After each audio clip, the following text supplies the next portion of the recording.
It's good to have you there. This is the Anglican Cable Network Nigeria, ACNN Television. We're on to the news on the hour. I am Fulusho Taiwo. You're welcome. The Primate of all Nigeria Anglican Communion is Grace the Most Reverend Dr. Nicholas Dioko has urged the federal government to make haste in salvaging the deplorable situation of hunger and poverty in the land. Primate Oko made this known in his presidential address to the second session of the 10th Synod of the Diocese of Abuja held at the Basilica of Grace Church, Gudu, Abuja. According to him, even though experts say Nigeria has officially exited recession, the realities around the country does not suggest that recession has ended. Hence, the government should intensify efforts to see that the exit from recession translates into the lives of the citizens. Around the country does not suggest that the recession has ended, because the negative economic impacts of the recession are still very much with us. Nigerians are getting poorer, and the environment is yet not business or investor friendly. We charge the federal government to intensify efforts to see that the exit from recession translates into improved life for Nigerians.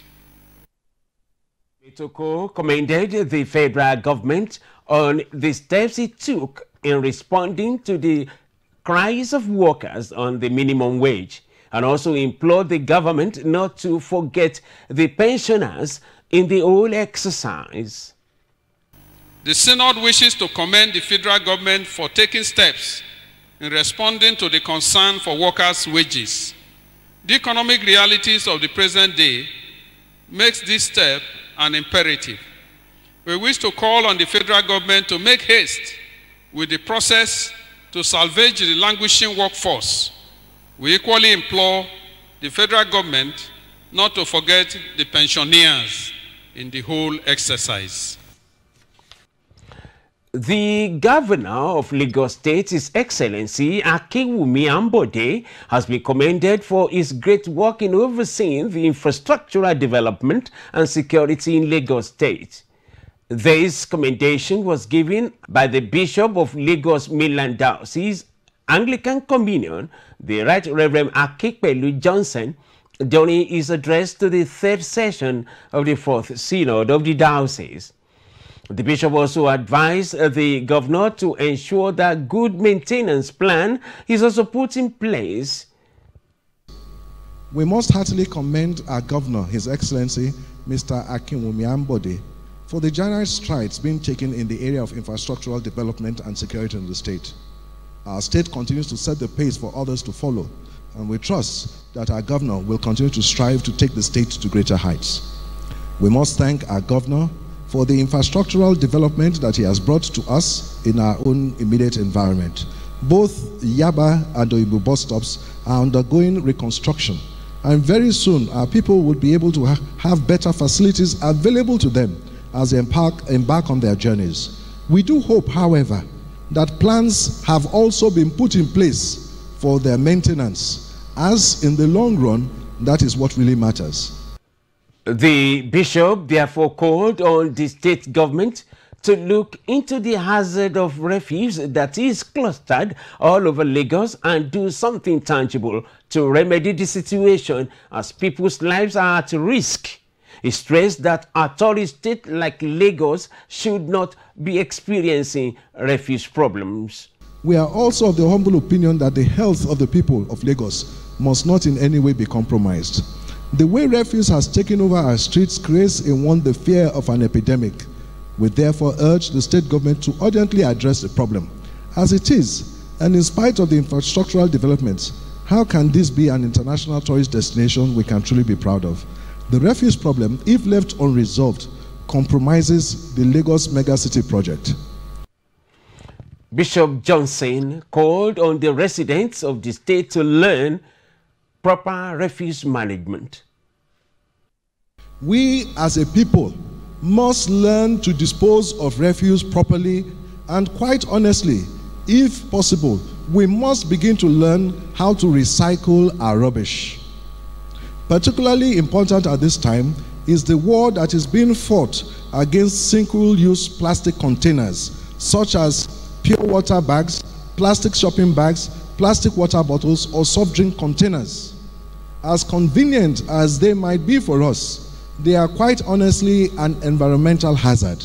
They clog up our drains and are not easily recycled and cannot be readily described as biodegradable. While speaking to ACNN television crew, the bishop said that the residents of Lagos State are at the risk of epidemic diseases if care is not taken to find lasting solution. Stagnant drains will bring disease. Malaria, mosquitoes will thrive and all that. Flooding will spoil the roads. As human beings or citizens of this country must realize that the drains are not for rubbish but for water. If we clog up our drains, we damage the environment. The way we live within the environment, if we are not careful, the environment will turn around and kill us and destroy us. The Lagos State government must go back to the drawing board and see how it was done before, and then let us find a way. The Bishop of Lagos Mainland Diocese Anglican Communion, the Right Reverend Akikpelu Johnson, has urged Nigerians to show gratitude to the goodness of God by making all efforts to see that Nigeria is a good place to live in.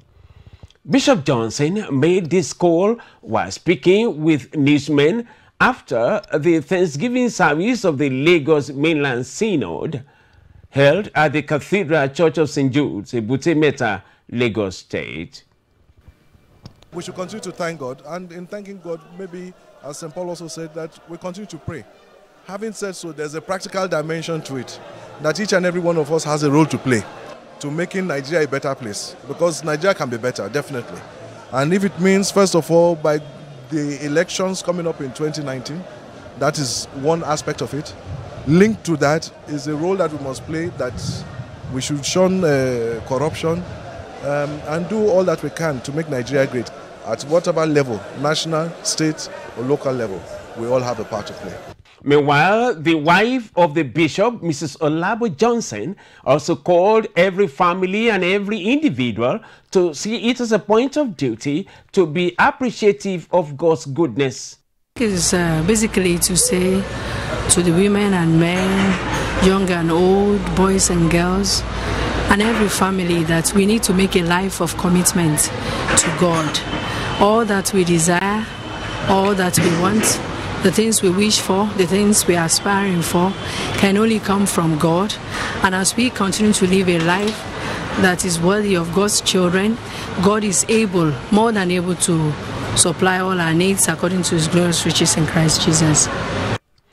Some bishops and others at the service who spoke on the theme of the synod on what God requires of the church and Nigerians as regards being grateful and showing gratitude. They spoke in quick succession. God has been faithful to us, and we must not allow challenges to becloud our vision to the extent that we cannot appreciate the goodness of God to us as a nation. So many challenges, but the faithfulness of God endures for this country. The theme is relevant to the nation and the church at this period. That all that we have belongs to God, and that we should dedicate ourselves to God. We should help the poor and the needy, and we should contribute our quota to the work of God and evangelism in our nation. It's our attitude towards God's works, our attitude to other people, even the way we manage the resources is part of gratitude. When you use things appropriately, when you manage it appropriately. So if you have God's resources with you and you are not using it, you are not dispensing it, then you are not managing, you are not giving back to God. We want to encourage every Christian to give time, give prayers, give talent, give all they have for the work of the ministry. It is, if God could give us His only Son, who had come to redeem us, that is nothing too much for us as individuals to be able to give to God, particularly if we profess the Christ that came to redeem us. If He requires from us anything from us, our rule of Christian worship demands that we give it to Him willingly. Whatever we have today, whatever we are today, all come from God. And from that, we should glorify God by giving back to his work, to the society and to the community. Christians have been called upon to live a productive life by engaging themselves in honest and meaningful means of livelihood instead of depending on the help they get from fellow human beings or calling on God for miraculous blessings.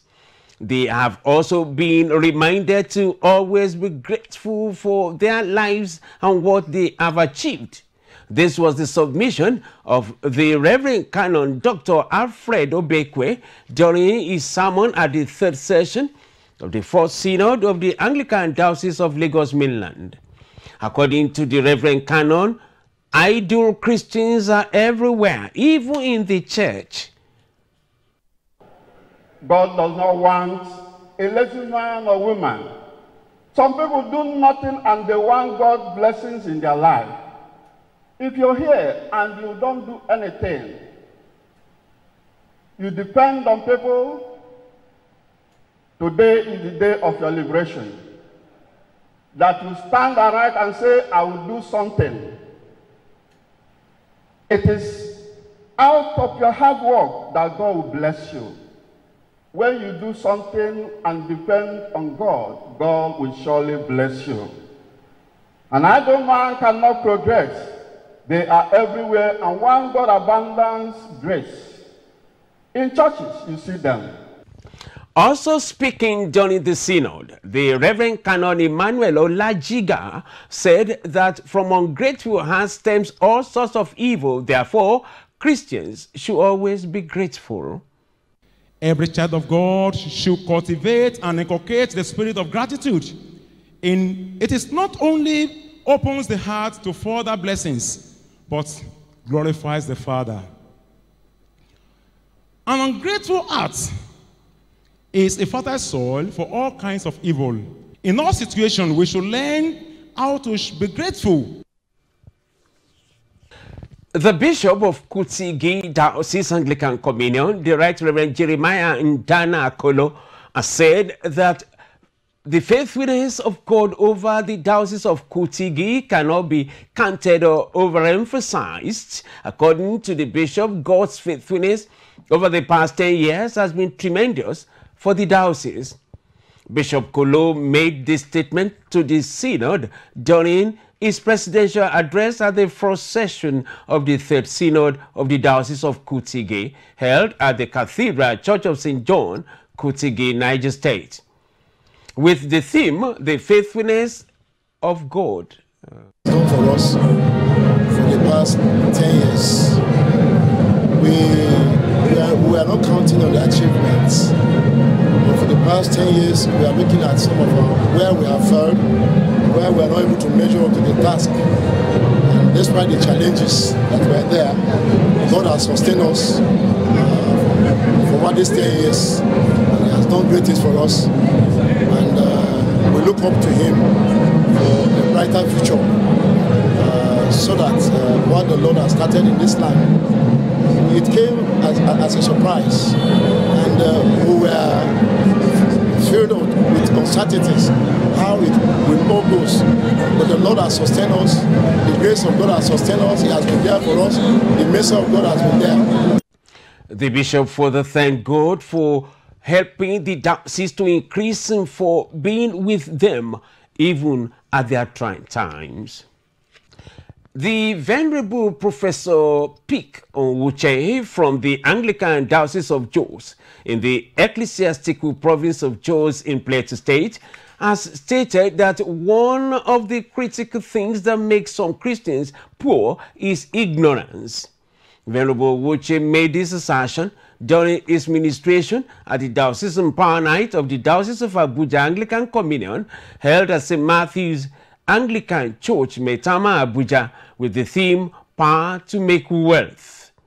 According to the erudite scholar, every child of God who is walking in the covenant relationship with God is a bundle of resources and wisdom, and as such has the power to make wealth.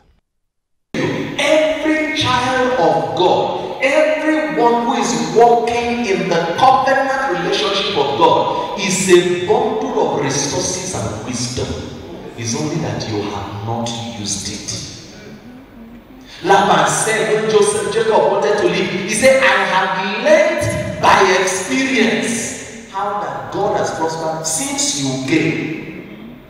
The reason is very simple. The man was carrying a covenant. The ebullient preacher also admonished that the first qualification towards having that God-given power to make wealth is being born again, which gives one direct access to God. A wealth that you must get is a relationship with God. Assets alone does not make you rich. You are half-baked. But when you have access with God, you have a position with God, then that's truly a blessed man. A rich man is not somebody who has assets. A rich man is somebody who has access. High points of the power-packed night are exhortations, prayers, song ministration, among others.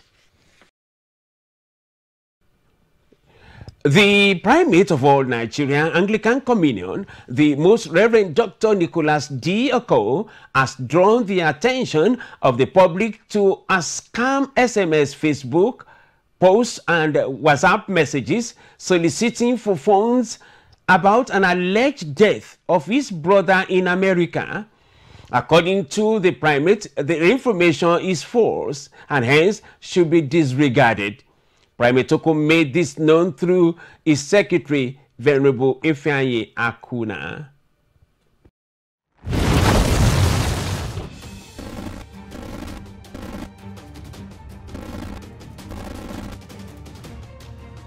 The attention of the Primate of all Nigeria, His Grace the Most Reverend Dr. Nicholas D. Oko, has been drawn to the scam SMS, Facebook posts and WhatsApp messages making the rounds about the death of his brother in the United States of America.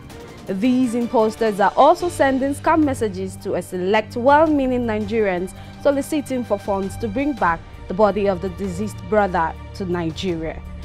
Please be advised that the primate is not bereaved of any person in America and is not raising money online for whatever purpose. Kindly disregard all such unsolicited messages. It is the handwork of scammers.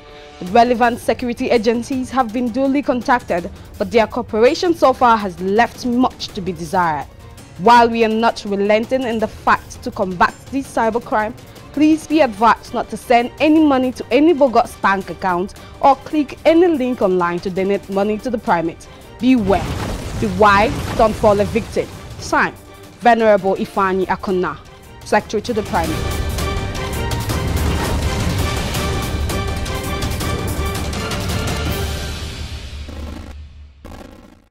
For more on our top stories, please visit our website at acnntv.com or youtube.com/ACNNTV. To be up to date with our news and other programs, download the ACNN app for Android from Google Play Store. The Prelate Methodist Church Nigeria, the Most Reverend Samuel Uche, has said Christians will not vote for wicked and lazy politicians who are religious bigots in the 2019 elections. He said although he had only one vote, he could influence at least 2 million voters from his denomination and many other Christians. Uche said this in a sermon delivered at the 2018 Democracy Day celebrations. It's a denominational church service held at the National Christian Center, Abuja, where Vice President Yemi Osinbajo warned Nigerians to resist the temptation of asking to be returned to the era of past characterized by corruption and ethnic conflicts. While saying impunity would no longer be allowed in the country, Uche said he was ready to take the bullet while fighting the menace. The clergyman warned the ruling party against clamping down on members of the opposition parties, just as he advised the opposition members to avoid crying wolf where there is none. He warned all stakeholders against heating up the polity, saying the nation needed peace. Uche also called on the federal government to revisit the report of the 2014 National Conference with a view to picking the recommendations that will be useful to the nation. He advised the government to stop apportioning blame and pointing fingers, saying it was a waste of time. He supported the call for the establishment of special courts for urgent trial of corruption cases. According to the clergyman, Nigeria personifies the Rebecca Job at this time because the country's problems and challenges are many. Timmy Frank, a suspended chieftain of the ruling All Progressive Congress APC, has in an open letter to the United States of America President Donald Trump raised the alarm of the survival of democracy under President Muhammadu Buhari. This is coming weeks after he authored a similar letter to the Nigerian leader where he itemized alleged ills and misdemeanors which he claimed have polarized Nigerians. In a letter to Trump, Frank lamented the state of the worsening human rights record under the present administration, wanting killings across the country and the plight of ordinary Nigerians and sour economy. Frank, in a letter titled Urgent Need to Save Nigeria Democracy, accused the Buhari administration of failing to obey court orders while the economy remains in the doldrums despite claims of improvement. The letter, which was addressed through the United States Ambassador to Nigeria, Stuart Symington, expressly called for intervention of America to salvage the country's democracy. He accused President Buhari of paying lip service to his promises to the Nigerian electorates. Frank appealed to President Trump to help save Nigeria's democracy by prevailing on President Buhari and his administration to respect the fundamental human rights of Nigerians. And so that's it on this edition of the News on the Hour. We want to thank you and thank you profusely for watching. I am Folusho Taiwo. Please mend it. Don't end it in a hurry. God bless you.